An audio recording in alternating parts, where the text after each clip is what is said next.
સ્વામીએ વાત કરી પ્રમાણે આજનો વિષય આપ તો કંઈક લેવો તો બીજો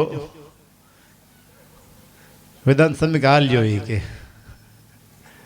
આ લ્યો એ કે થોડીક અધુરાશ છે તૈયારી કરવામાં,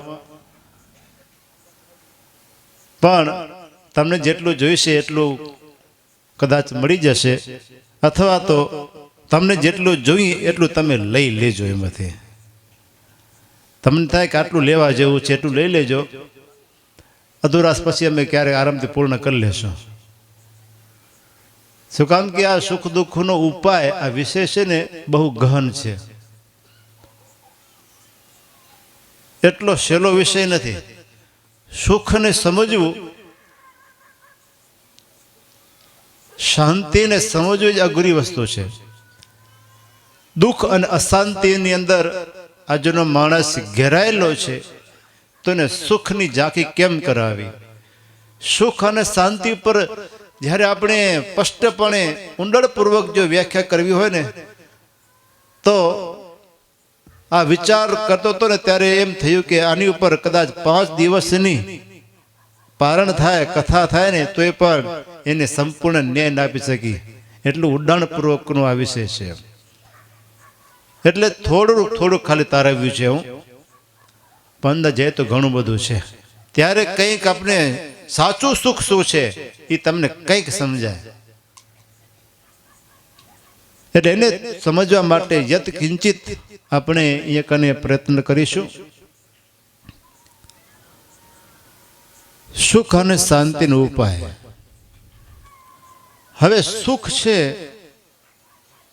એ સુખ છે ને 2 પ્રકારના છે.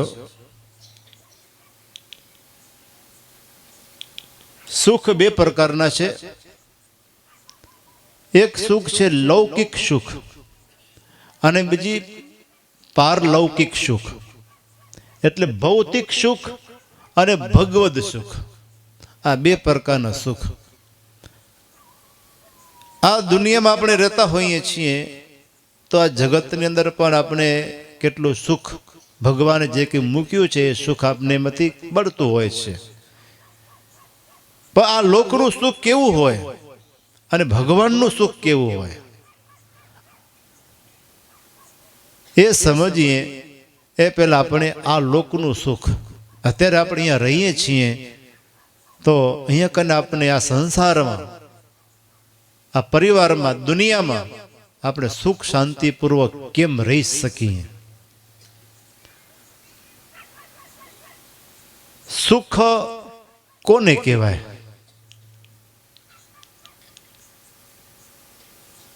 સુખ કોને કહેવાય? આમ તમારા મત પ્રમાણે સુખ કોને કહેવાય? તમે કોને સુખ માનો છો? આ કોઈ એમ બોલવાનું અહીંયા તરસે ને આપણે કે વાંધો નહીં, આમ તમારે એમ થાય કે આને સુખ. તમે કોને સુખ માનો છો? કોને કે સુખ કોને કહેવાય? કોઈક બોલવાની છૂટી છે તમને. સુખ કોને કહેવાય?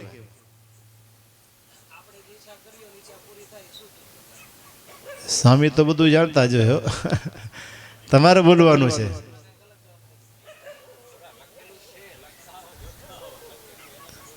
હા તો મારે કરવું કહું તો દોરાશે સ્લાઇડ થઈ નથી, સિદ્ધાક્ષર આવશે અહીંયા કને. સુખ ની વ્યાખ્યા જોવા જઈએ દરેકની અલગ અલગ હોય. દરેકની સુખની વ્યાખ્યા અલગ અલગ હોય.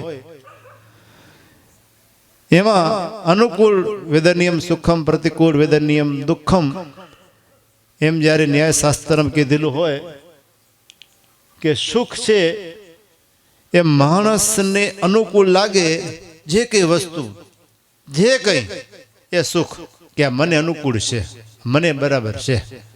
સરસ મજાનો પલંગ હોય, બિછાવ્યો હોય, આમ તમે સુવો એટલે બસ બરાબર છે, સરસ, મજા આવી ગઈ. ગાડીમાં બેસવા જાઓ અને સરસ મજાની લક્ઝરી બસ હોય, તમે અલગ સીટો બધી ગાડીમાં હોય, અને તમને એક સીટ મસ્ત બારી કરીને મળી ગઈ અને જરીક બેસો, વાહ મસ્ત સીટ, મજા આવી ગઈ, અનુકૂળ આવી ગયું, મજા આવી ગઈ. આ સુખ. જમવા બેસો, મનગમતી આઈટમ મળી ગઈ, વાહ આજે આઈટમ તો આવી ગયો ખરેખર સુખ સમજાય છે જે વસ્તુ તમને અનુકૂળ મળી જાય એટલે તમને સુખ થાય અને પ્રતિકૂળ હોય દુઃખ ગાડીમાં બેસ્યા સીટ બરાબર નથી એટલે આ સીટ ધજ નથી હો બીજું શું થાય હવે દુઃખ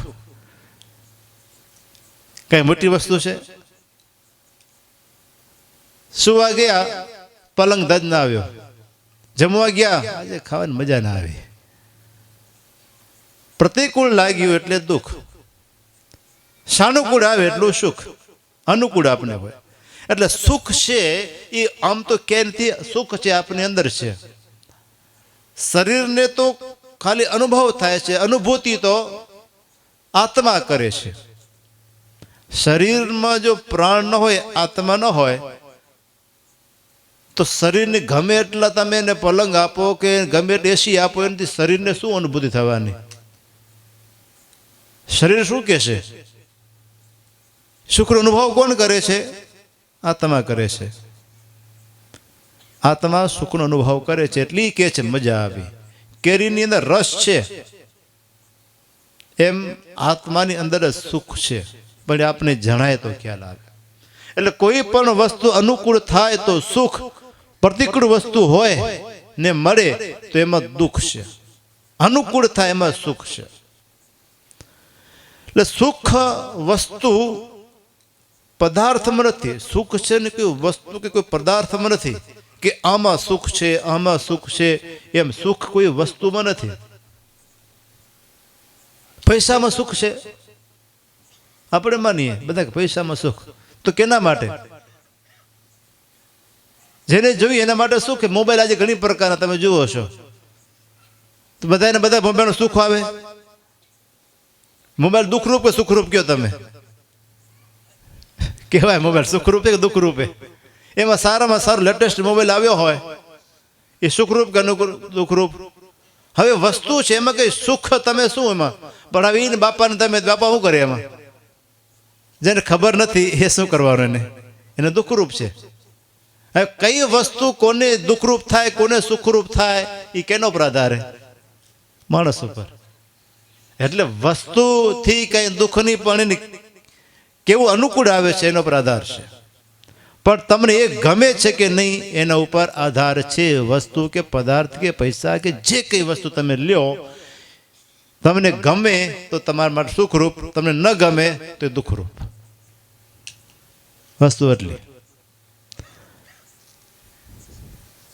બધાને બધી વસ્તુ અનુકૂળ મળતી પણ નથી અને બધાએ પોતે ધારે એ પ્રમાણે થતું પણ નથી બરાબર ને બધાને બધી વસ્તુ અનુકૂળ ન મળે તમે ધારો કે મને આવું મકાન મળી જાય આવું ઘર મળી જાય આ બધું મળી જાય મળે ન મળે બધાને પોતે ધારે એ પ્રમાણે થાય પણ નહીં અરે આ લોકમાં કદાચ ભગવાન આવે ને તો ભગવાનને માટે પણ એ સમસ્યા એ ભગવાન આ લોકમાં આવે ને એ ધારે તો પણ એ પ્રમાણે થાય પણ નહીં રામનો અભિષેક થવાનો હોય રામને વાત થઈ ગઈ હોય કાલે તમારો ગાદી અભિષેક થવાનો છે એની તૈયારી હાલતી હોય અને સવાર પડે અને વનનો માર્ગ લેવો પડે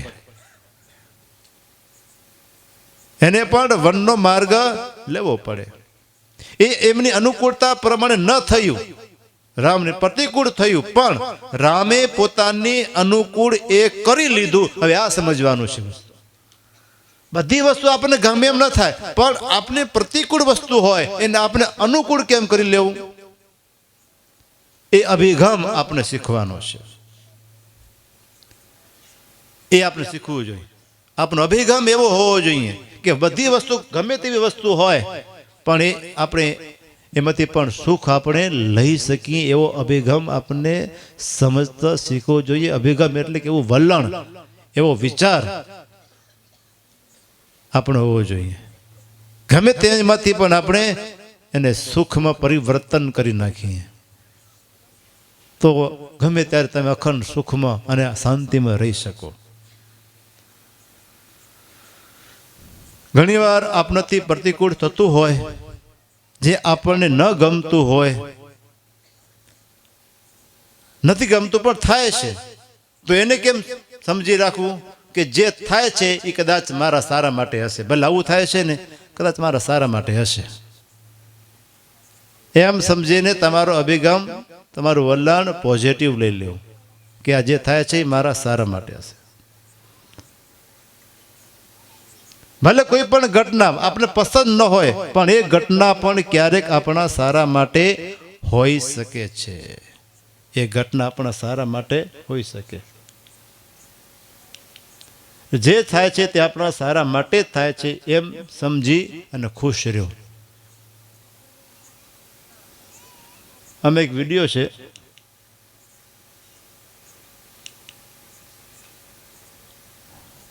નાનકડી રાજાની કહાની છે, થોડોક વિડીયો બાળકોને જોવાની મજા આવશે. સમજાને કાર્ટૂનમાં છે ને એટલે મજા આવે તમને.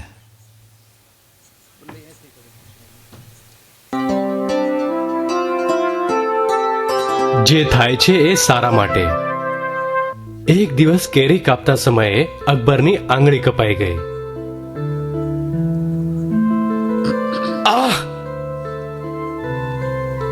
જે થાય છે એ સારા માટે જ થાય છે. મારી આંગળી કપાઈ ગઈ છે, મને પીડા થઈ રહી છે અને તું મારી મશ્કરી કરે છે? સૈનિકો, આને કારાગૃહમાં નાખી દો. જે થાય છે એ પણ સારા માટે જ થાય છે. બીજા દિવસે અકબર શિકાર કરવા માટે ગયા. પ્રતિકૂળ છે. ત્યાં જંગલમાં એ પણ જે માર્ગ થાય છે ભૂલી સારા ગયા. માટે. માર્ગ શોધતા શોધતા એ ભૂલથી એક ક્રૂર આદિવાસી વિસ્તારમાં પહોંચી ગયા. ત્યાંના આદિવાસી લોકોએ એમને બંધી બનાવી લીધા.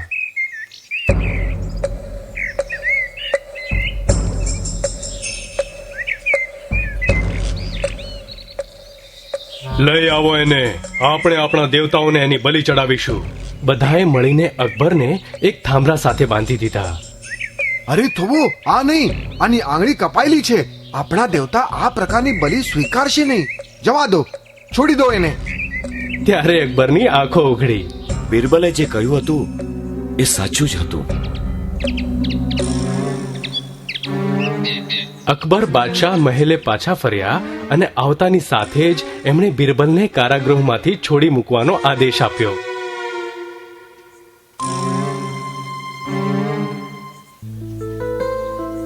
જે દિવસે મેં તને કારાગૃહમાં નાખ્યો હતો ત્યારે તે કહ્યું હતું કે જે થાય છે એ પણ સારા માટે જ. તો એનો અર્થ શું થયો? જો આપે મને કારાગૃહમાં નાખ્યો ન હોત તો હું આજે તમારી સાથે હોત. તો પછી આદિવાસી લોકોએ આપને છોડીને મારી બલિ ચડાવી દીધી હોત. તારું કેવું સાચું છે બિરબલ. જે થાય છે એ પણ સારા માટે જ થાય છે.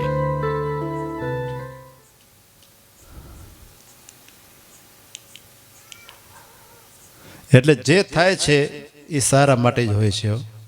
કદાચ આપને એમ થાય કે આ મારે પ્રતિકૂળ મારે અનુકૂળ નથી, પ્રતિકૂળ છે, પણ એ પણ ઘટના ક્યારેક આપણા સારા માટે હોય છે.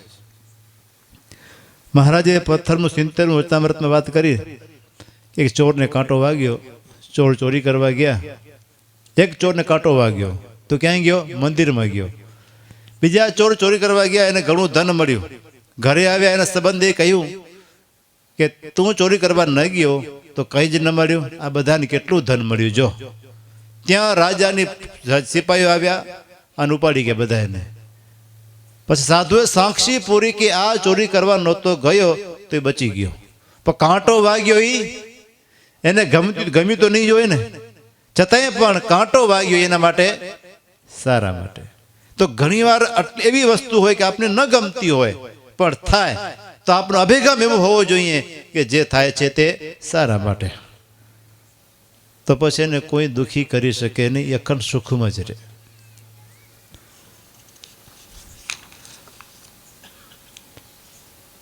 અશાંત અને દુઃખના મુખ્ય 3 કારણો છે. 3 એટલે 4 કારણો છે અશાંતિ અને દુઃખના. એક પંચ વિષયમાં રાગ, આજ્ઞાભંગ, આપણા સ્વભાવો અને અજ્ઞાન અને સમજણ, એનાથી માણસ દુઃખી હોય. એમાં પેલી વાત કે પંચ વિષયમાં રાગ છે ને દુઃખી કરે છે માણસને. રાગ એટલે ઈચ્છાઓ. દુઃખી થાય છે માણસ, એની પાછળનું મેન કારણ ઈચ્છાઓ છે. વધુ પડતી ઈચ્છાઓ અને વધુ પડતી સગવડો એ માણસને અશાંત કરી મૂકે છે. માણસને જેટલું મળે તેથી વધુ મેળવવાની પાછળ દુઃખી થાય છે. ગમે એટલું તમે દો પણ ક્યાં એન્ડ ક્યાં આવે તમે કહો કે બસ હવે આપણને એટલું પૂરતું છે, ક્યાંનો અંત નથી. એટલે માણસ સતત કંઈકને મેળવવા માટે, સતત મેળવવા માટે ઈચ્છાઓને કારણે એ અશાંત રહેતો હોય છે ને સુખી એ ભોગવી શકતો ન હોય. એટલે વિષયોની ઈચ્છા એ દુઃખનું કારણ છે. જેમને કોઈ ઈચ્છા નથી તે સુખી છે, અને જે મળે એમાં સંતોષ રાખે એ સુખી છે. આ બે વ્યક્તિ સુખી, જેની ઈચ્છા નથી કોઈ એ સુખી, અને બીજું એ સુખી છે કે જે મળે એમાં સંતોષ રાખે છે એ સુખી છે. એટલે કે ધારો કે તમારા કોઈકને પીઝા બન્યા હોય, સરસ મજાના પાઉંભાજીને પીઝા બન્યા હોય, કોઈ મને પૂછે કે તમને પીઝા ખાવા, તો હું ના જ કહી દઉં કે મને ગમતા જ નથી એટલે હું લઉં જ નહીં. બરાબર ને? આપણી ઈચ્છા જ નથી એટલે આપણે સુખી.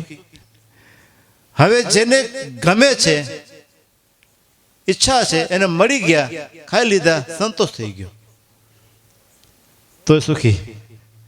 સમજાય છે? બે વ્યક્તિ સુખી હોય, પણ જેની ઈચ્છા જ નથી એ અખંડ સુખી છે, જ્ઞાની છે. અને સંતોષી, જો સંતોષ મનાઈ ગયો તો સુખી છે, સંતોષ ન મનાય તો પછી એ દુઃખરૂપ થઈ ગયો, પછી ક્યારે સુખી ન થાય. એટલે એક બીજાની દ્રષ્ટિ હોવી જોઈએ કે આપણે સંતોષ જે કંઈ મળ્યું ભગવાન ઈચ્છાથી, પ્રયત્ન કરવાથી, એટલે એવું પણ ન સમજી રાખવું કે હવે બસ આપણે આટલા સેસલ ગયા, 10 લાખ બેંકમાં જમા થઈ ગયા ને એટલું બસ હવે આપણે સંતોષ. એટલે એમ સંતોષ રાખીને આળસુ થઈને બેહી રહેવાની વાત નથી. હો પાછું ઘણા પછી એમ સમજી બેસી જાય કે બસ હવે આપણે કમાવું નથી, જલસા કરો. પ્રયત્ન કરવા, મહેનત કરવી, પ્રયત્ન કરવા, પછી જે મળે એમાં સંતોષ રાખવાનો. ધારો તમે ઘઉં વાવ્યા, કપા વાવ્યો, વાડીમાં વાવ્યું, હવે તમારો ટાર્ગેટ એટલો એવો હોય કે આ કપાસમાંથી મને દર વર્ષે 4 લાખ કે 2 લાખની આવક થાય છે, તો આ વખતે 2 લાખ જેટલો આટલો કપાસ નીકળવો જોઈએ, આટલા ટન, કે જે તમારી ગણતરી એ પ્રમાણે. કદાચ ન મળ્યું, હવે તમારી ગણતરી આ કુદરત છે ને, હવે તમે કપાસ ન પાક્યો, તમે શું કરી શકો? જે થયું એ તો એમાં સંતોષ રાખવો પડે. હવે જે આપણને મળ્યું તો નથી મળ્યું એના પાછળ દુઃખી થવાથી કંઈ મળી શકવાનું તો છે નહીં.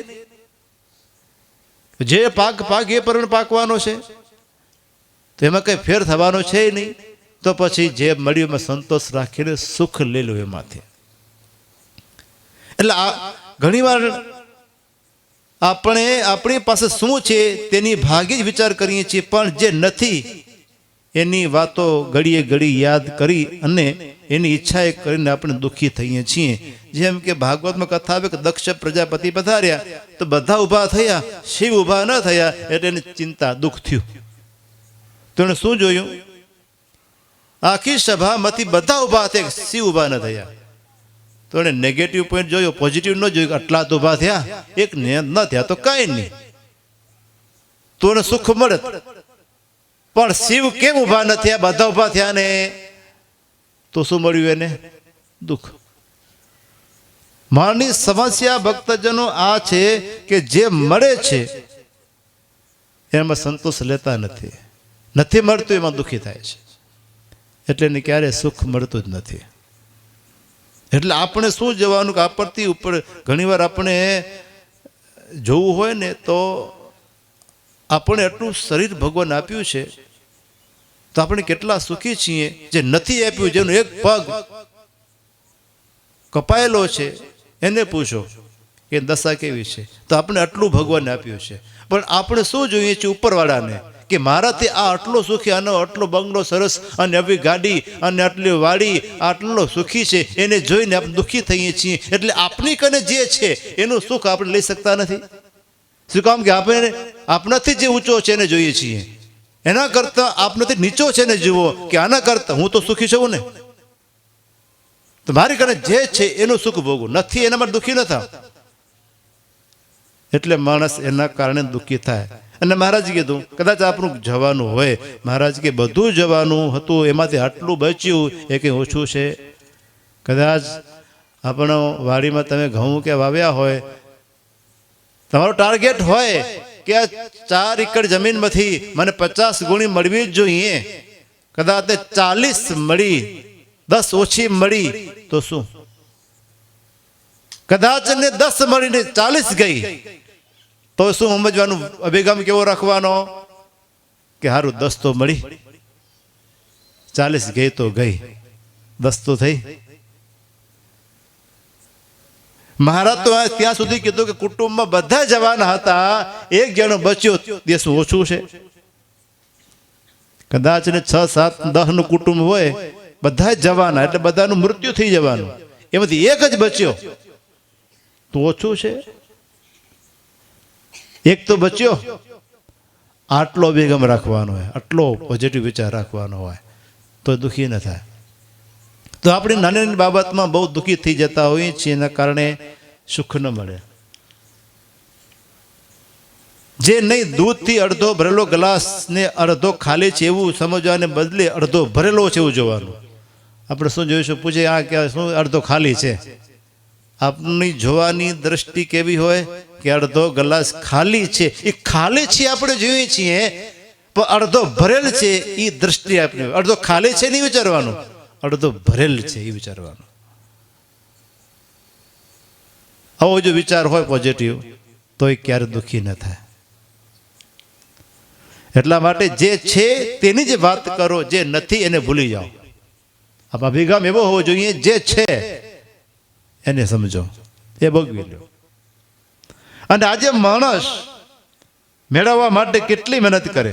આજનો માણસ પશુબળ બાહુબળ કરતા યંત્ર બળની માફક સતત દોડ્યો જ જાય છે, દોડ્યો જ જાય છે. આજે ચાપ દબાવોને બધું હાજર થઈ જાય આવો સમય આવી ગયો છે, છતાં માણસને શાંતિ મળતી નથી કે મને અહીંથી શાંતિ, અહીંથી સુખ મળે. પણ માણસ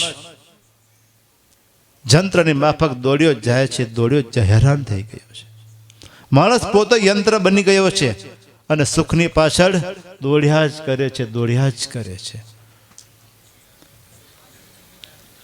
હવે આ એક તમે વાત સાંભળજો. એક ખેડૂત હતો, ખેડૂત એ ખેતરમાં શાંતિથી સૂતો હતો, શાંતિથી બપોરે રોટલા ખાઈ ખાટલો ઢાળી અને સૂઈ ગયો. ત્યાં એક ભણેલો શેરી માણસ આવ્યો. સાંભળજો, એક શેરી માણસ ત્યાં આવ્યો, તેણે સૂતેલા ખેડૂતને જગાડ્યો કે ઉઠ, એટલે આ સૂઈ રહ્યો છે, આ કઈ કામ કર, કઈ કામ કર, આમ સુવાતું હશે. એટલે ખેડૂતે કહ્યું, ભાઈ હું સવારથી ખેતરમાં કામ કરું છું અને એમાંથી મારા કુટુંબનું પોષણ થઈ જાય છે બરાબર, અને 12 વાગ્યે હું બરાબર જમી અને શાંતિથી સૂઈ જાઉં છું, અને રાત્રે પણ મારા કુટુંબની સાથે, મારા પરિવારની સાથે રોટલા ખાઈને સૂઈ જાઉં છું અને ઊંઘ આવી જાય છે, મને સંતોષ છે. ખાવું થોડું અને સારું ઉપાધિ જાજી કરવી, તું ભાઈ રેવા દે ને, આટલું મને બરાબર છે. શેરી માણસે કહ્યું કે ભલા માણસ, તને તો ઘણો સમય મળે છે આમ સૂઈને બગાડે, જ્યારે શહેરમાં તો અમે લોકો ઓવર ટાઈમ કરીએ છીએ, માટે તું પણ જાજુ કામ કર. ખેડૂતે કીધું કે ભાઈ પછી શું થાય, કદાચ ઘણું કામ કરીએ તો પછી શું થાય? શહેરી કહ્યું કે ભાઈ તને વધુ પૈસા મળે, એમાંથી તું વધુ વેપાર કરી શકે, ધંધો કરી શકે. ખેડૂત કે પછી શું થાય? અરે પછી તો તારી પાસે મોટર ગાડી આવે અને તું મોજ. પછી શું થાય? અરે પછી તું વધુ કમાય તો ઘણા બધા પૈસા, ઘણો ધંધો થાય અને ઘણા બધા પૈસા ભેગા થાય. બોલો કે પછી શું થાય? શહેરી કંટાળી ગયું કે પછી શું થાય, હું પછી શું થાય? ત્યારે તેને કહ્યું કે બુદ્ધિ તું સમજતો નથી, પછી તને શાંતિ થઈ જાય. એ કી તો શાંતિ મને અત્યારે છે. ખેડૂત કે શાંતિ મને અત્યારે છે. આટલી બધી ઉપાધિ કર્યા પછી શાંતિ મળતી હોય તો ભાઈ ખેડૂત કહે છે કે શાંતિ મને છે ને મને ઊંઘ આવી જાય છે, તું રવો ન થા, મારી ઊંઘ ન બગાડ, આગળ વધ તું. હવે જેને જોઈએ છીએ ને આટલામાં શાંતિ મળી જાય છે, નથી અને ગમે તે દોડધામ કરે તો ક્યાંય શાંતિ ન મળે.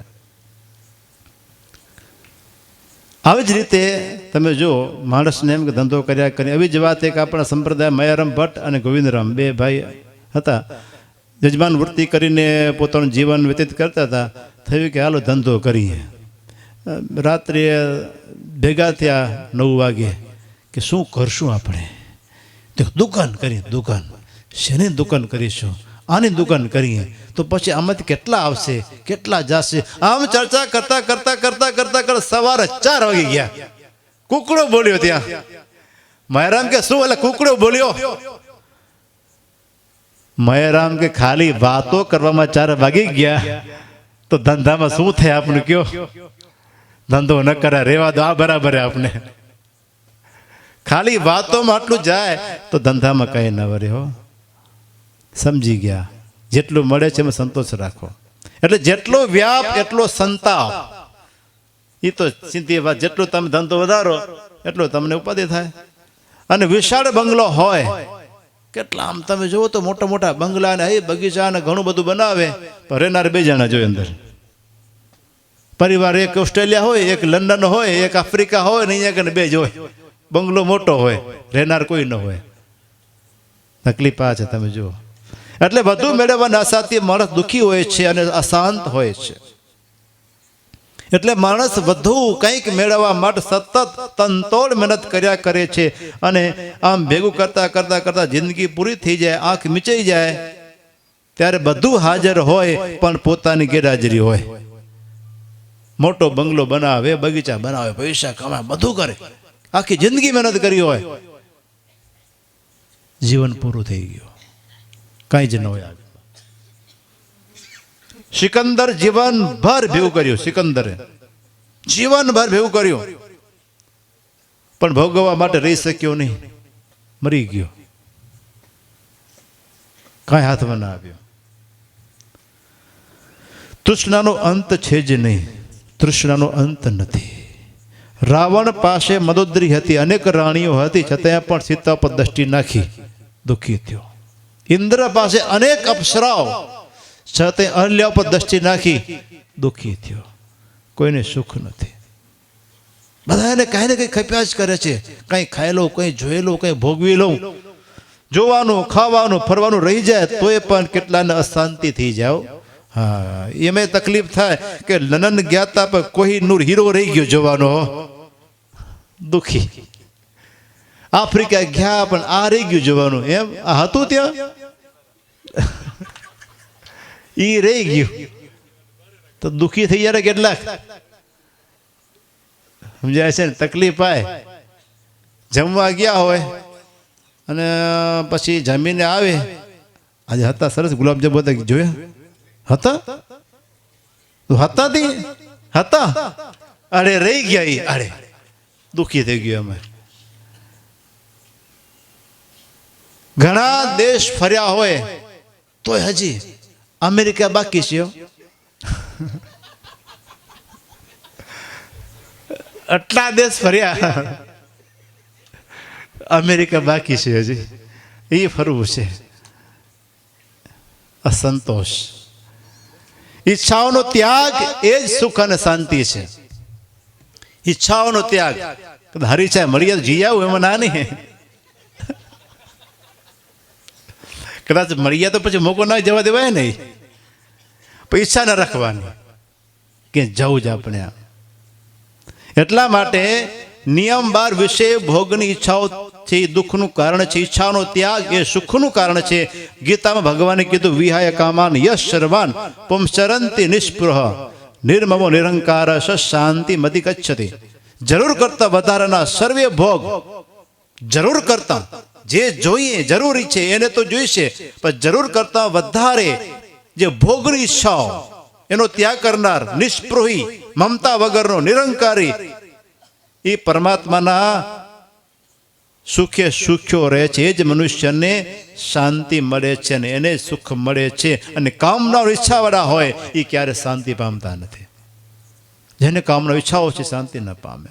50,000 મળતા હોય એને 10,000 ઈચ્છા હોય, 10 અને 20 ની ઈચ્છા હોય, એ ક્યારે શાંતિ ન પામે. સાયકલ હોય ને હોન્ડા જોઈએ, હોન્ડા હોય ને કાર જોઈએ, કાર હોય ને બીજું કંઈક જોઈએ, પ્લેન જોઈએ, હેલિકોપ્ટર જોઈએ, ક્યારે ખાડો ભરાતો જ નથી. આશા હિ પરમમ દુઃખમ નિરાશા પરમમ સુખમ. આશાઓ છે એ દુઃખનું કારણ છે. આગળ જાઓ એટલે અંતે બીજું કાંઈ મળે જ નહીં. એટલે અશાંતિનું દુઃખનું બીજું કારણ છે નિયમ ભંગ. એ કારણે આપણે જોયું પંચ વિષયમાં રાગ છે, ઈચ્છાઓ છે. ઈચ્છા છે દુઃખનું કારણ છે. અને બીજી વસ્તુ છે કે આપણી ઈચ્છાઓ નથી છતાંય આપણા જીવનમાં દુઃખ કેમ આવે છે? દુઃખ આવે છે એનું કારણ કે આપણે આજ્ઞાઓ લોપીએ છીએ. અશાંત મન છે, દુઃખ જીવનમાં આવે છે એ મહારાજની આજ્ઞા પ્રમાણે વર્તાય નહીં એટલે આવે છે. ભગવાને મનુષ્યને દેહ આપ્યો, દેહ આપ્યા પછી એક શાસ્ત્ર આપ્યું. કેટલોક આપ્યો કે આ શાસ્ત્ર પ્રમાણે તમે રહેજો, ક્યારે દુઃખી નહીં થાવ. આવું શાસ્ત્ર મહારાજે આપ્યું, શિક્ષાપત્રી આપી, એમાં અનેક આજ્ઞાઓ કરી છે. એ આજ્ઞા પ્રમાણે આપણે રહીએ તો સુખ છે, આજ્ઞા લોપાય એટલું દુઃખ છે. આડાવડા દોડીએ તો દુઃખ.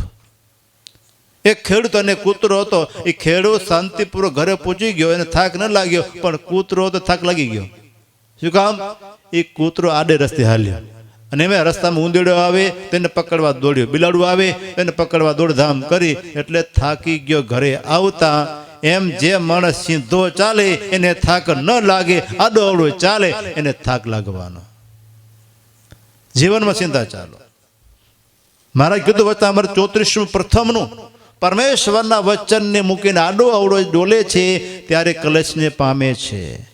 અને વચનમાં જે રહે છે એને જેવો ભગવાનનો આનંદ છે એવો આનંદી પામે છે. માટે ત્યાગી હોય, ગ્રસ્ત હોય, સધવા વિધવા બહેનો હોય, એના જે ધર્મ કીધા છે એ ધર્મ પ્રમાણે દરેકને રહેવું. અને જેટલો ફેર પડે છે એટલું દુઃખ એના જીવનમાં આવે છે. સીધી વાત છે, દુઃખ આવે. શું કામ? આજ્ઞા લોપીએ છીએ. જેવું કર્મ કરશે એવું ફળ તમને મળશે. શાસ્ત્રમાં કરેલી આજ્ઞાઓ ક્યારે ભક્તજન ખોટી હોતી નથી. જે કંઈ આજ્ઞાઓ શાસ્ત્રમાં કહેલી હોય, સાધુની હોય, ગ્રસ્તની હોય કે બહેનો માટે આજ્ઞાઓ કરેલી હોય ને, એ ભક્તો આજ્ઞા સાચી હોય છે. ઋષિ મુનિઓ અને શાસ્ત્ર એ આંધળા ન હતા. એ ભગવાને કરેલી આજ્ઞા એ ખોટી ન હોય. એ ભગવાને વિચારપૂર્વક જ વાત કરેલી હોય. અને આજના ભલે કહેતા હોય કે આની આજે જરૂર ન હોય. એ માણસની તાકાત શું છે, ઓકાત શું છે કે ભગવાનની આજ્ઞાઓને ખોટી કરી શકે? આજ્ઞા એ આજ્ઞા છે. ન પાડી શકતા હો તો એ વાત જુદી છે. આપણે ન પાડી શકીએ એનાથી આજ્ઞા ખોટી ન થઈ જાય. કદાચ હું સાધુ છું અને મારા ધર્મ હું ન પાડી શકું એનાથી મારા ધર્મ ખોટા ન થઈ જાય. હું પાડી શકતો નથી. એમ ગ્રસ્તના ધર્મ હોય, બહેનોના ધર્મ હોય, કદાચ ન પાડી શકે. ભલે કે આજના યુગમાં અને જેને પાડવું હોય પાડે, પણ એને ખોટા કહેવાનો કોઈનો અધિકાર નથી કે આ ધર્મ છે ખોટો છે, ન ચાલે. આજના સમયમાં એ કહેવાનો કોઈને અધિકાર નથી. ન પડાય તો તમે તમારા ઘરમાં રાખો. પણ જે સંપ્રદાયની અંદર જે સનાતન હિન્દુ હોય એ ક્યારે કોઈ પણ એવા ધર્મને એ અવગણના ન કરી શકે. એટલા માટે જેની જે આજ્ઞાઓ હોય એ પ્રમાણે રહેવામાં સુખ છે. આજ્ઞા લોપીએ છીએ એટલું દુઃખ અને કલેશ થાય છે એ તમે અત્યારના સમયમાં જાણો છો. આજ્ઞા લોપનું શું તકલીફ થાય? પાડો ને ભાઈ, ન પડે તો સાઈડમાં રાખો. હુકમ ઉપાધિ કરો, કોઈકની દખલગીરી કોમ કરવાની બીજા ધર્મની અંદર, બીજા સંપ્રદાયની અંદર. જેમાં જે માન્યતા હોય એને માનવા દો. એટલે આજ્ઞા પ્રમાણે રહીએ તો સુખ છે, લોપીએ તો દુઃખ છે. હવે જુઓ કે માણસ પોતાના જીવનમાં દુઃખી કેમ? તો ભગવાન કોઈને દુઃખ દેવા માંગતા જ નથી. ભગવાન તો દરેકને સુખ જ આપવું છે. પણ માણસ જે દુઃખી થાય છે એનું કારણ શું હોય છે?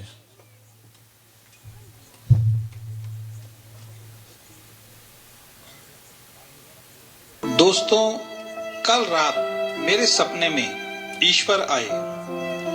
ईश्वर बहुत उदास थे. मैंने उनसे पूछा, आप इतना उदास क्यों हो? ईश्वर ने जवाब दिया कि मैं तुम इंसानों की वजह से उदास हूं, क्योंकि तुम इंसानों के जीवन में जब भी कोई परेशानी आती है तो उसका दोष तुम मुझ पर लगाते हो. मैंने ईश्वर से कहा, इसमें गलत क्या है? हमें हमेशा एक ही बात बताई जाती है कि इस दुनिया में जो भी होता है वो ईश्वर की मर्जी से होता है. पत्ता भी बगैर आपकी इच्छा से नहीं हिलता। इस बात से ये पता चलता है कि इंसान के जीवन में अगर कोई भी घटना या दुर्घटना घटती है उसमें आपकी ही इच्छा होती है। ये बात सुनकर ईश्वर थोड़ा सा मुस्कुराए और उन्होंने मुझसे कुछ सवाल पूछे। ईश्वर ने मुझसे पूछा, एक व्यक्ति रोज शराब पीता है, कई साल लगातार शराब पीने से उसका लीवर खराब हो गया है। सच बोलना, उसके लीवर को खराब करने में मेरा क्या हाथ है? मैंने तो उसको इस दुनिया में एक स्वस्थ लीवर के साथ भेजा था।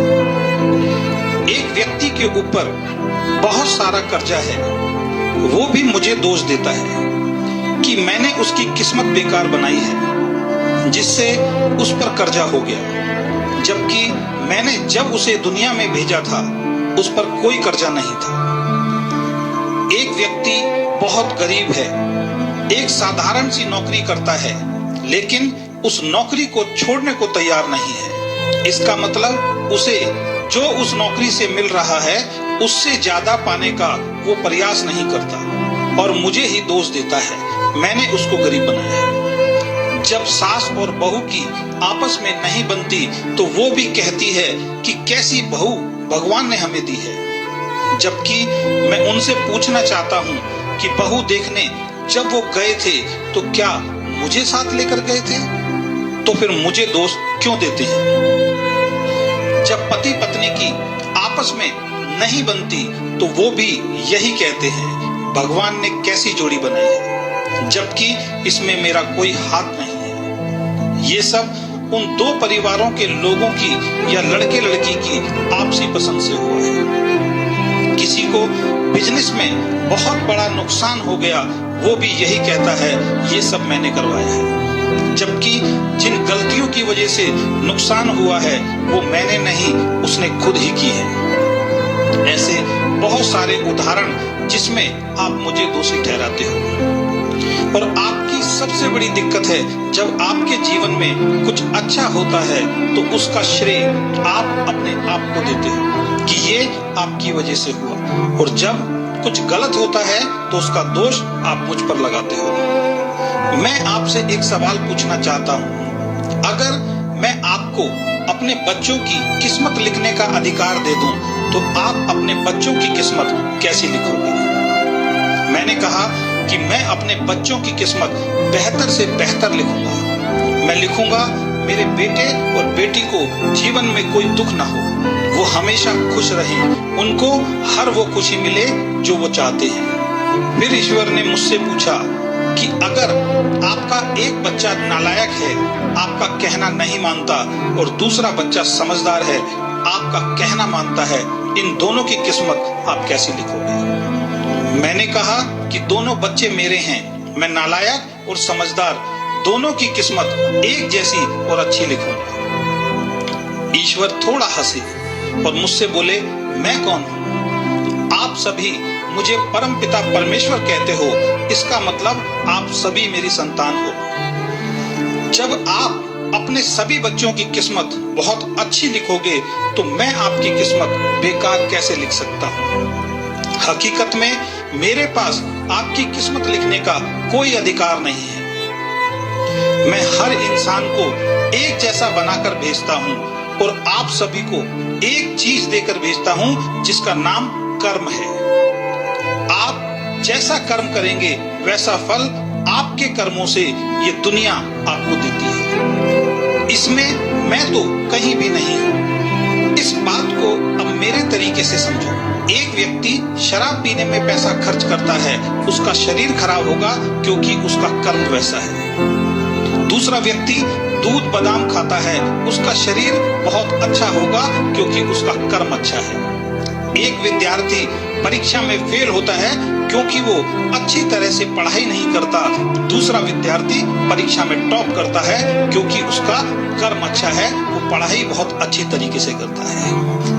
एक व्यक्ति गरीब घर में पैदा होने के बाद भी अपनी मेहनत से करोड़ों रुपए की संपत्ति बनाता है, ये उसका कर्म है। दूसरा व्यक्ति बना बनाया सब कुछ खत्म कर देता है, ये उसका कर्म है। एक परिवार में सब साथ रहते हैं, स्वर्ग जैसा जीवन जीते हैं, बहुत प्यार है, ये उनका कर्म है। दूसरे परिवार में साथ रहना नर्क जैसा लगता है, ये उनका कर्म है।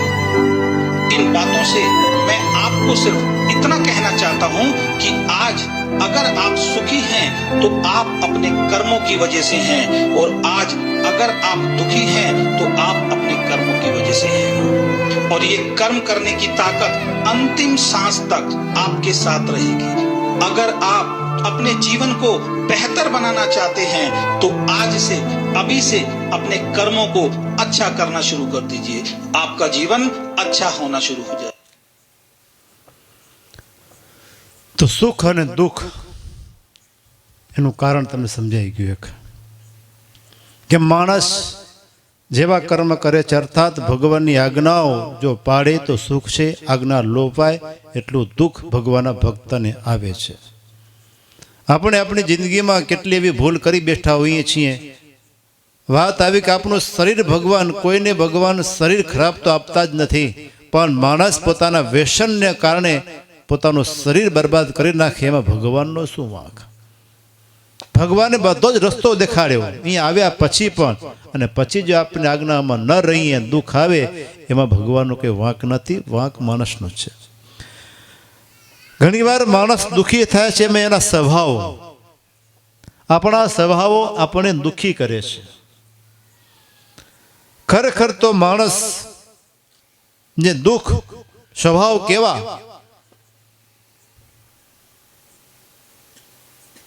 એક શેઠને તે સાધુ મહારાજ આવ્યા માગણી કરવા માટે। એ શેઠને ચિંતા બહુ રહેતી, સતત ચિંતા, દુઃખી બહુ। પૂછ્યું શેનું આ દુઃખ તમને, શેનું છે, શું કામ આટલા દુઃખી છો? ત્યારે એ સાધુને કીધું કે દુઃખનું કારણ કે મારી કને એટલી સંપત્તિ છે કે મારી 7 પેઢી જલસા કરે ને તો એ ખૂટે નહીં, એટલી મારી કને સંપત્તિ છે, પણ દુઃખ મને એ થાય છે કે મારી 8મી પેઢીનું શું થશે? હવે એને કોણ સુખી કરી શકે કયો? જે આટલી લાંબી ચિંતા હોય એ ક્યારે સુખી ન થાય।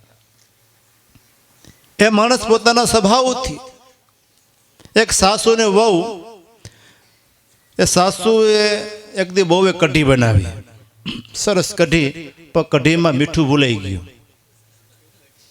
એટલે સાસુએ તો ચાલુ કર્યું ધબધબાટી। તો એને સાસુને ખબર હોય કેવા ધડાકા આપતા હોય, આટલું તારી માં શીખવાડ્યું નથી, છે કે નહીં મીઠું તારામાં, આમ છે તેમ છે, મંડી બોલવા। વહુને થયું કે કંઈક મિસ્ટેક તો હશે, કઢી ચાખી, ખરેખર મીઠું નહોતું, ભૂલ હતી એની। તો વહુને થયું કે મારે ભૂલ, કે મીઠું ભૂલાઈ ગયું, એટલે મને આ વટ ખાવી પડી। એટલે બીજા દિવસે વહુ એકદમ ધ્યાન રાખીને કઢી બનાવી અને ચાખી પણ લીધી, હા બરાબર છે, આજે કઢી ઓકે, આજે વાંધો નહીં। કઢી ગઈ, સાસુએ કઢી પીધી અને ચાલુ કર્યું। આટલું કઈ ખબર નહીં, કાલે કઢી મીઠું કેમ નહોતું, કાલે કઢી મીઠું કેમ નહોતું નાખ્યું? આવી કઢી પણ નથી હશે, આ શીખી નથી કઈ આવી ક્યાંય। હવે કાલની વાત ઉપાડ લીધો આજે, આને કોણ સુખી દુઃખી સુખી કરીએ કે બોલો? સ્વભાવથી દુઃખી। એક માણસ બચાડે બેઠો દુઃખી, આમ મોટે લમડો હાથ નાખીને, લમડે હાથ નાખીને બેઠો તો કોઈ પૂછ્યું ભાઈ શેનું દુઃખ છે, શું કે આટલા દુઃખી છો? તો કે મને એ થાય છે કે એમ કે છે બધાએ મરી જવાના છે, કોઈ જીવતું રહેવાનું છે, બધાએ મરી જશે, તો જે છેલ્લો મરશે એને કોણ ઉપાડશે? એ કે એનું દુઃખ મને થાય છે। હવે એને કોણ સુખી કરી શકે? આમસ્તી ચિંતાઓ, આમસ્તી ઉપાધિઓ, એના સ્વભાવ એવા હોય એને કોઈ સુખી ન કરી શકે। જે માણસ સુખી અને દુઃખી થાય એમાં 2 કારણ, ખોટી ચિંતા, ખોટી બળતરાઓ કરતા હોય, એ પછી ભર્યા જ કરતા હોય। શું કામ? ચિંતા આવી વસ્તુ છે, સમજાય છે ને? બીજું દુઃખનું કારણ લઘુતા ગ્રંથિ અને ગુરુતા ગ્રંથિ, એનાથી લોકો દુઃખી થઈ જતા હોય છે। હવે આ બધી વસ્તુ છે ને દુઃખીની અંદર, અશાંતિની અંદર બધી વસ્તુ સાવ નાની પણ આપણા જીવનમાં બહુ એ કામ કરતી હોય છે. હવે લઘુતા ગ્રંથિ શું છે સમજજો. એક યુવાન હતો, એ બહુ સાહુકાર, 365 દિવસ અલગ અલગ એ સૂટ પહેરે, ડ્રેસ પહેરે, એટલે એના ઘરમાં કપડાં હતા. એ સવારે નાઈને કપડાં પહેરવા જાય ત્યારે મૂંઝાય કે મારે કયા કપડાં પહેરવા છે. એટલા બધા બૂટ ને એટલા બધા ચશ્મા ને, આજે શું પહેરવું એ દુઃખ, એ મૂંઝાય કે શું કરવું મારે. હવે બની એવું કે એને એક ડ્રેસ પસંદ આવ્યો, એ પહેર્યો. એને એક ડ્રેસ પસંદ આવ્યો, એ ડ્રેસ એમને પહેર્યો. પાર્ટીમાં ગયો કોઈકની, એટલે એને જે જવાનું હતું ત્યાં ગયો.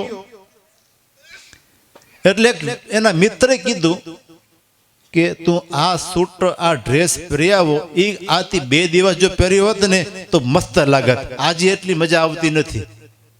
વાત કેટલી કે આ જો ડ્રેસ પહેરી આવો, એ 2 દિવસ પહેર્યો હોત 2 દિવસ પહેલા તો મજા આવે. તો એ દિવસે તારા માટે સારા માટે હતો. આજે આ ડ્રેસ તને સૂટ કરતો નથી. એટલી વાત તમે દુઃખી થઈ ગયો. અરે એવું થઈ ગયું, આ ડ્રેસ આજે નહીં ગમતો હોય. આજે એવો ડ્રેસ આવી ગયો મારી કને. અરે 2 દિવસ પહેલે પહેર્યો હતો, મને લોકો શું કહે છે. આ વાતમાં કે માલ, આટલી વાતમાં મન દુઃખી થઈ જાય છે. હું આવું પહેરીશ તો મારા વિશે લોકો શું વિચારશે.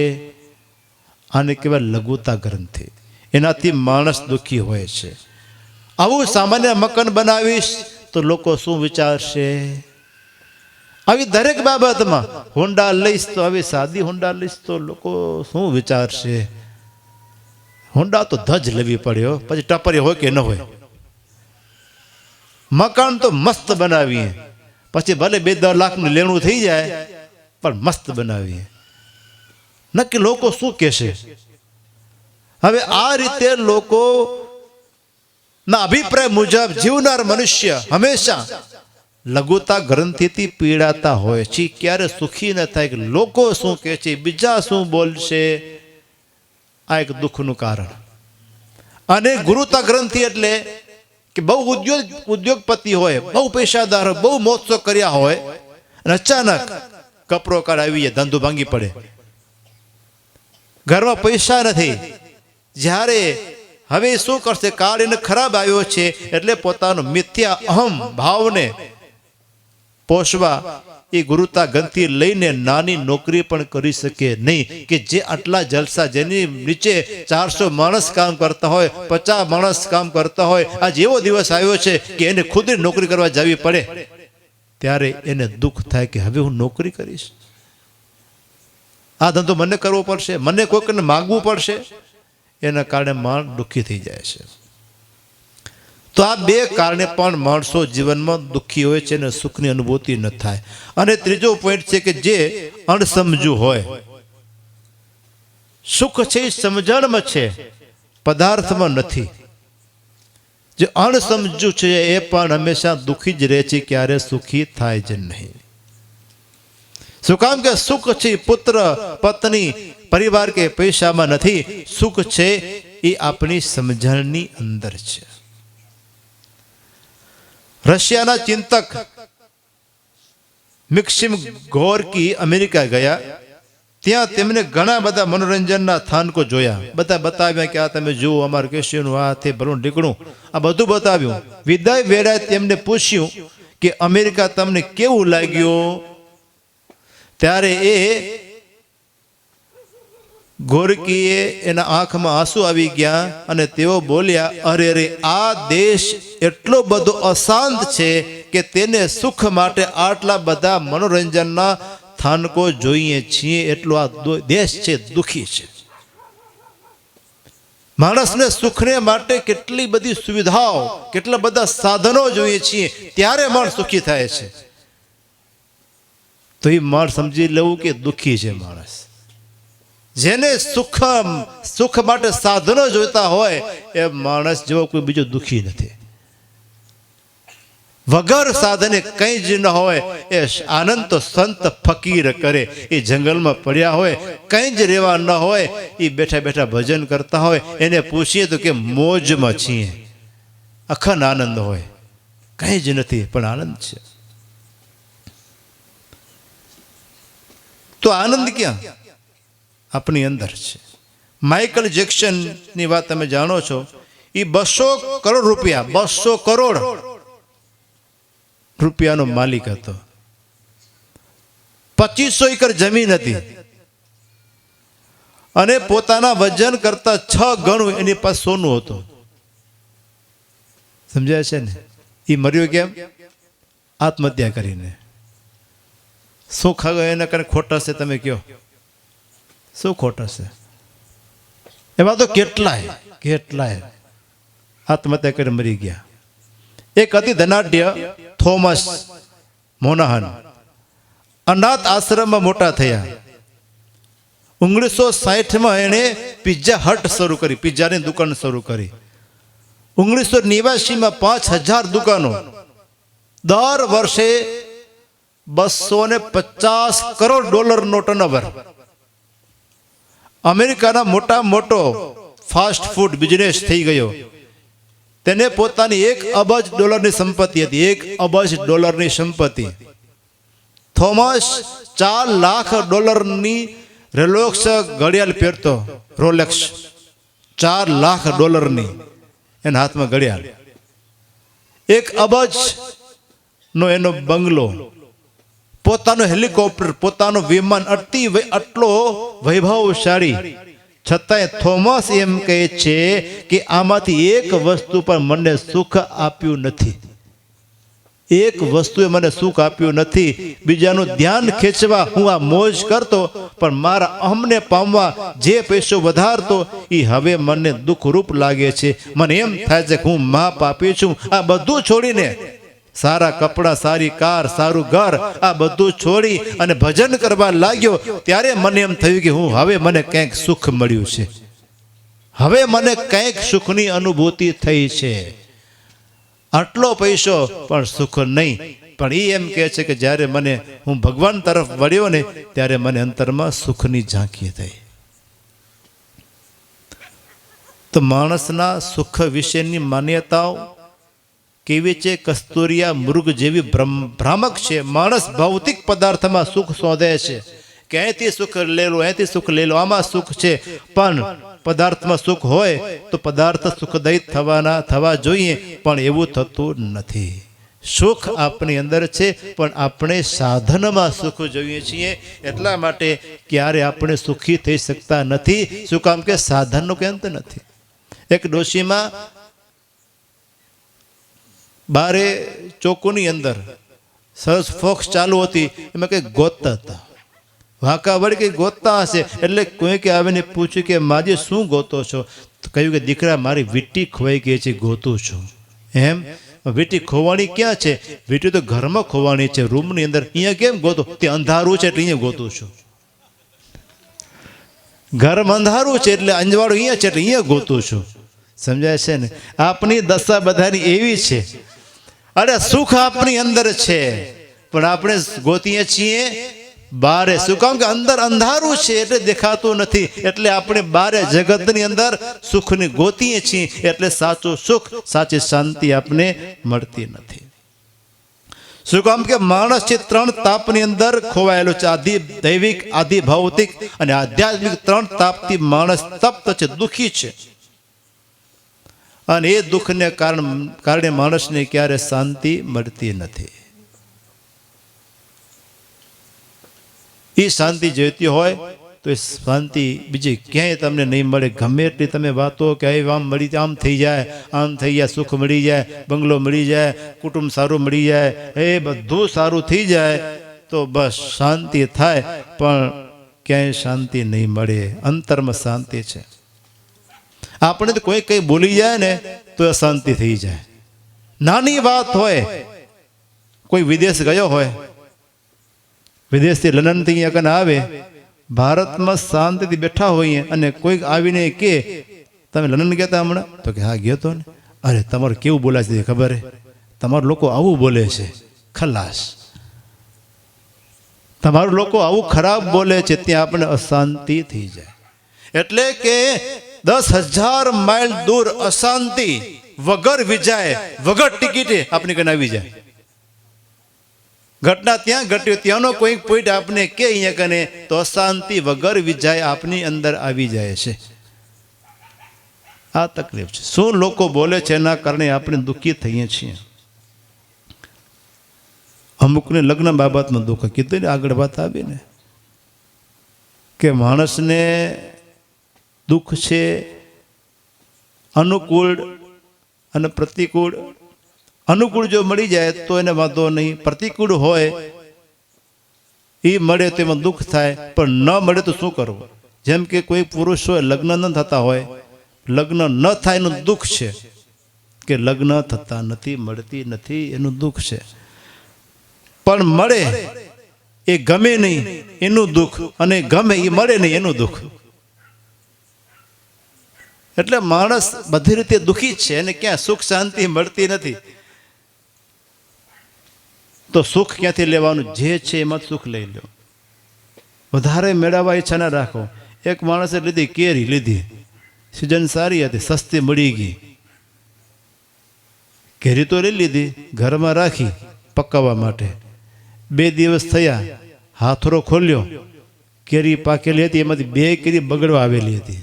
2 કેરીમાં કારા ચઠ્ઠા થઈ ગયેલા. એ કે આ 2 બગડી ગઈ તો પેલી 2 વાપર નાખો. એટલે 2 પેલી કેરી વાપરી નાખી. બીજો દિવસ થયો, હાથરો ખોલ્યો તો વળી 2 કેરી બગડેલી, તો એ વળી કાઢી સુધારી અને ખાધી. ત્રીજો દિવસ થયો, હાથરો ખોલ્યો, પાછી 2 કેરી બગડેલી. આખો હાથરો પાક્યો, તને કેવી કેરી ખાધી? એને હારી કેરી ખાઈ શક્યો નહીં. બસ આપણી સમસ્યા ભક્તજન એ જ છે. આવું જ માણસનું છે. ઘણું બધું હોવા છતાંય મારી પાસે આ નથી, એના કારણે દુઃખી છે. જે છે એનો આનંદ કે સુખ લઈ શકતો નથી.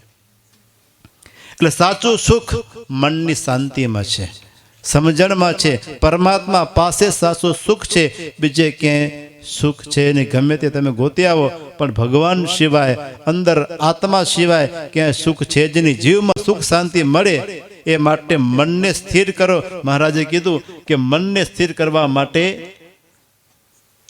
મનને નવરું રહેવા દો નહીં. કથા, સેવા, કીર્તન કે ધ્યાનમાં મનને જોડી દો. મન નવરું હોય ને એટલે ઉપાધિ કરે, દુઃખી કરે. મન છે, મન દુઃખી કરે.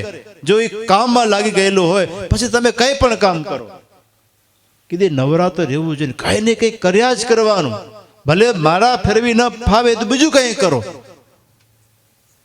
મન નવરું રહ્યું તો વિચાર કરશે કે હવે મારું કંઈ પૂછતું નથી ને, મારું કંઈ ભાવ રહ્યો નથી ને, મારું પછી આમ બોલે છે ને, હું આટલું કરી મરી ગયો ને. આ ઉપાધિ શરૂ થાય. શું કામ મન નવરું રહેવા દીધું? નવરું રહ્યું એટલે સંકલ્પ શરૂ થયા. એટલે સતત ક્યાંય કથા વાર્તામાં ગૂંચવી મેલો નવરું થાય તો સંકલ્પ કરે ને.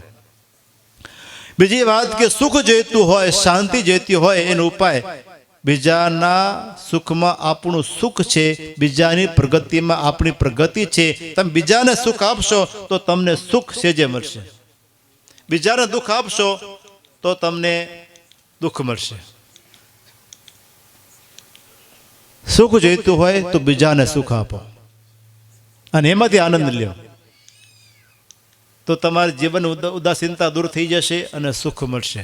અને તમે કોઈક માટે થોડું કરશો ને, ટ્રાય કરજો ક્યારેક બીજા માટે કાંઈક થોડું કરજો, થોડું કરજો, તમારા અંતરમાં આનંદ આવશે કે હું આના માટે આટલું કર્યું. એક નાની ક્લિપ તમે જુઓ, આ છેલ્લી એક બાળકની છે. એના અંતરમાં કેવો આનંદ છે એકબીજા માટે કાર્ય કરવાથી.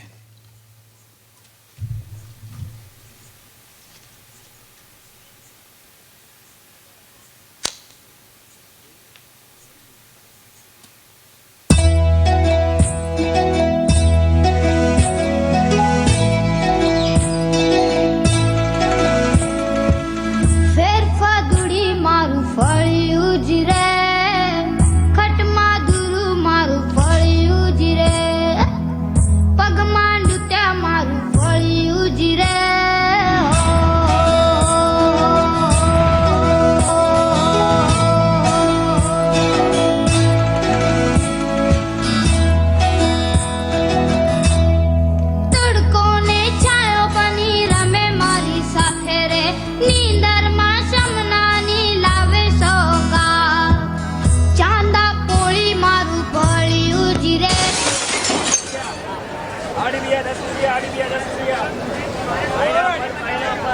ગ્લાસ ગયા બધા અને ફોડી નાખ્યા છોકરા દડા ઘા કરીને.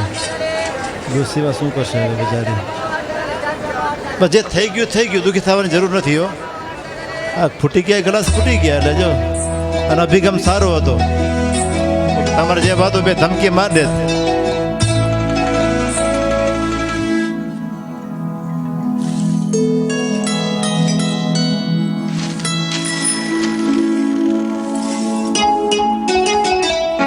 કાંદા પોળી મારું ફળ્યું જીરે, ઘીમાં બોળી મારું ફળ્યું જીરે, ખટમાં દૂરું મારું ફળ્યું જીરે, ફેરફાદુડી મારું ફળ્યું જીરે.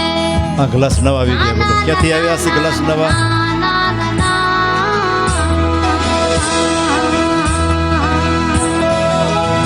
એના મનમાં જો સ્મેલ કેટલી છે. બીજા માટે કંઈક કર્યું એનું સુખ છે.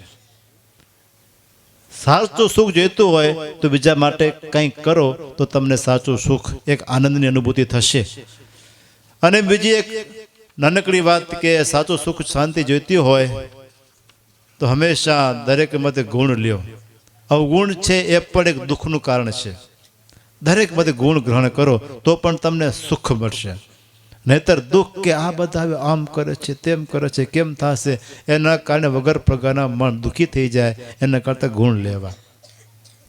અને સાચું સુખ અને સાચી શાંતિ અંતરની જોઈતી હોય કે અખૂટ છે, જ્યાં ક્યારે ખૂટે પણ નહીં, એવી શાંતિ અને સુખ જોઈતું હોય તો એ સુખ માત્ર ભગવાનની અંદર છે.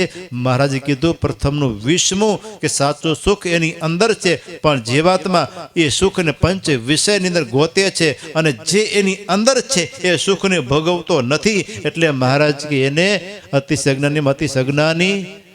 પછી શું કીધું તમને ખબર છે, સમજાય છે ને? પોતે પોતાનું સુખ એની ભોગવતો નથી ને જગતની અંદર સુખને માટે દોડધામ કરે છે. માટે જીવ અતિશય અજ્ઞાની છે, ક્યારે પણ સુખ પામી શકતો નથી. એટલા માટે સાચું સુખ જોઈતું હોય જ્યારે ભગવાને આ સૃષ્ટિ રચવાની બ્રહ્માને આજ્ઞા કરી ત્યારે બ્રહ્માએ પર્વતો બનાવ્યા, નદીઓ બનાવી, સમુદ્રો બનાવ્યા, રચના કરી. આજે ભગવાને કહ્યું કે કંઈક હજી સજીવની રચના કરો. એટલે બ્રહ્માએ વૃક્ષો, પક્ષી, નદીઓ, માછલા નું સર્જન કર્યું. ભગવાન કે હજુ પણ સંતોષ નથી, કંઈક નવું રચો. ત્યારે બ્રહ્માજીએ માણસનું સર્જન કર્યું. માનવજી ભગવાન ખુશ થયા. બ્રહ્માએ ભગવાનને કહ્યું હવે આ માનવ માટે કંઈક જીવન જીવવાની જડીબુટ્ટી આપો. એમ ભગવાને બ્રહ્માએ પ્રાર્થના કરી. એટલે ભગવાને કીધું કે તું કાલ સવારને મોર્નિંગ ટાઈમમાં આવજે, હું તને એક એવી સંપત્તિ આપીશ. એટલે એ માણસને માટે બ્રહ્માજી સવારે જડીબુટ્ટી લેવા ગયા. એટલે ભગવાને પોતાના ઘરમાંથી જોડી લઈ આવ્યા, તાંસુડું ભરી આવ્યા, એમાંથી બધી વસ્તુ આપતા ગયા. એને માણસને આંસુ, હાસ્ય, પ્રેમ, ગુસ્સો, સૌંદર્ય, વિરૂપતા, આશા, નિરાશા, પરાક્રમ, ભય, ઉદારતા, મહાનતા, અલ્પતા, આ બધી વસ્તુ આપી. પણ બે વસ્તુ ભગવાન લઈ અને પોતાના પગ નીચે દબાવી મૂકી. એ બ્રહ્માને પણ ખબર નહીં. અને પછી બ્રહ્માજી ગયા, માણસમાં બુદ્ધિ નાખી, પણ બે વસ્તુ રહી ગઈ. લક્ષ્મીજીએ પૂછ્યું કે ભગવાન કઈ બે વસ્તુ તમે સંતાડી તો કયો, કઈ બે વસ્તુ રહી ગઈ? એ કે રેવા દે ને, કેવા જેવું નથી. હા કહી દો, કયો શું હતી? તમે કઈ છુપાડી કઈ બે વસ્તુ? ત્યારે કીધું કે બે વસ્તુ સંતાડી, એક સુખ અને શાંતિ. આ બે વસ્તુ મારી નીચે છુપાડી મૂકી છે, એ જગતમાં ક્યાંય નહીં મળે. એ જ્યારે માણસ મૂજાશે ને ત્યારે મારે શરણે આવશે, ત્યારે જ એને સાચી સુખ, સાચી શાંતિ મળશે. એ સિવાય જગતમાં ક્યાંય ભગવાન આપી જ નથી કે મળે તમને. એટલા માટે સાચું સુખ જોઈતું હોય, સાચી શાંતિ જોઈતી હોય તો માત્ર એક ભગવાનની શરણે છે.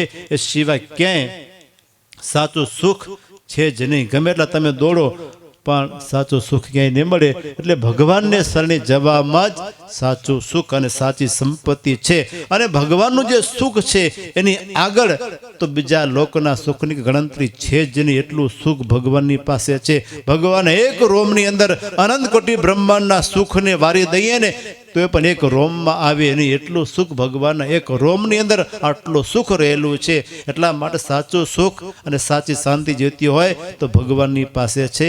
એ સિવાય ક્યાંય તમને સાચી શાંતિ અને સુખ નહીં મળે. એટલે સાચા સુખ અને શાંતિની ખોજ અંદર કરો, બહાર નહીં. બહાર કરશો તો કંઈ નહીં મળે. અંદર આત્મામાં સુખ છે અને આત્માની અંદર પરમાત્મા છે, ત્યાં સુખ છે. બીજે ક્યાંય તમને સુખની અનુભૂતિ થશે જ નહીં. થશે એ ક્ષણિક હશે, પણ શાશ્વત સુખ અને શાંતિ આપની અંદર છે, એને ભોગવો.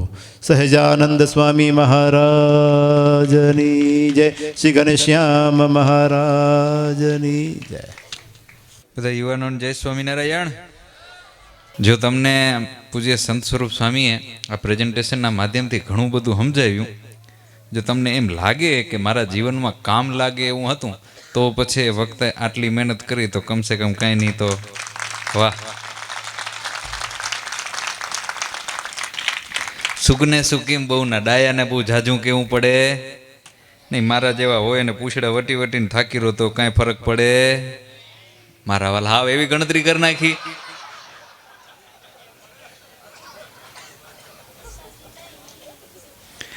રમૂજની વાત, તમે બધા થોડા સિરિયસ થઈ ગયા હતા ને એટલે વાત કરી. હા, આનંદમાં રહેતા જે માણસ શીખી જાય, દુનિયાની એવી એકે તાકાત નથી કે માણસને પાછો દુખી કરી શકે. હા, એક જગ્યાએ થયું શું ખબર હે, વાંઢા કેટલાઓ. હવે એને ત્યાં માંગવું આવ્યું. હા, બુકિંગ થઈ ગયું, એની વાંઢામાં ગણતરી ના આવે હો ભાઈ.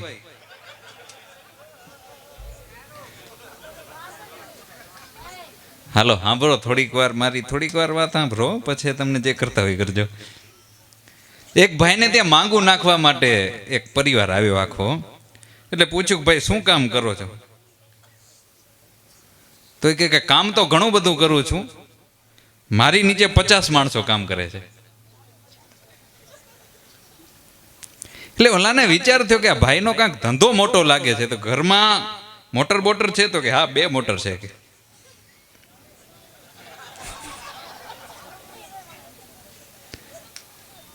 તો કે ક્યાં થોડુંક બતાવશો?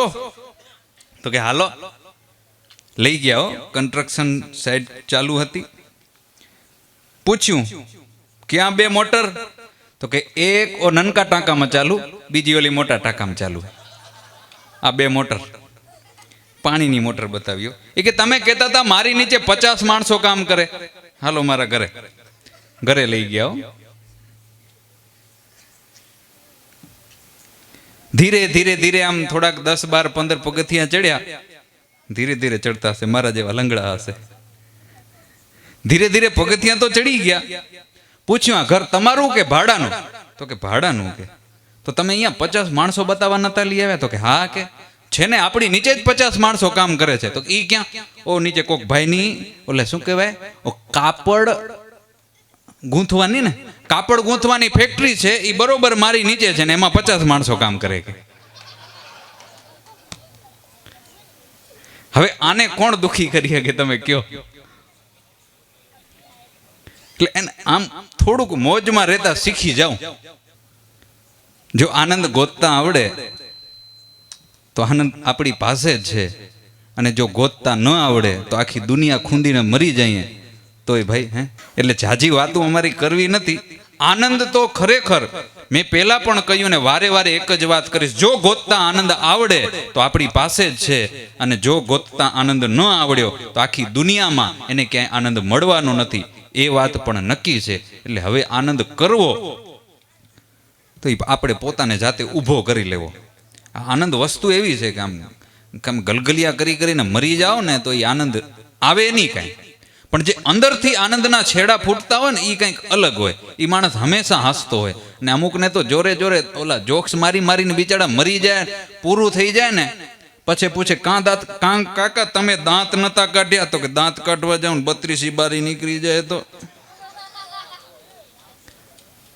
એટલે એને ત્યાંય પ્રોબ્લેમ દેખાતો હોય પાછો. હવે આવાને તમે દાંત કઢાવીને મરી જાવ તો નીકળે ખરા? એટલે જો આનંદ ગોતતા આવડે તો અહીંયા બેઠા બેઠા જ મળી જાય એમ છે, અને આનંદ ગોતતા ન આવડ્યો તો આખી દુનિયા એક કરી નાખો તો એ આનંદ અપાવી શકે એમ છે નહીં. એટલે તૈયાર તૈયાર આમ આમ નીચે હાથ ખોડી દીધા, માથે ઠેકડો મારવાનો હો. બોલો સ્વામિનારાયણ ભગવાનની, નરનારાયણ દેવની, વૃંદાવન વિહારી હરિકૃષ્ણ મહારાજની.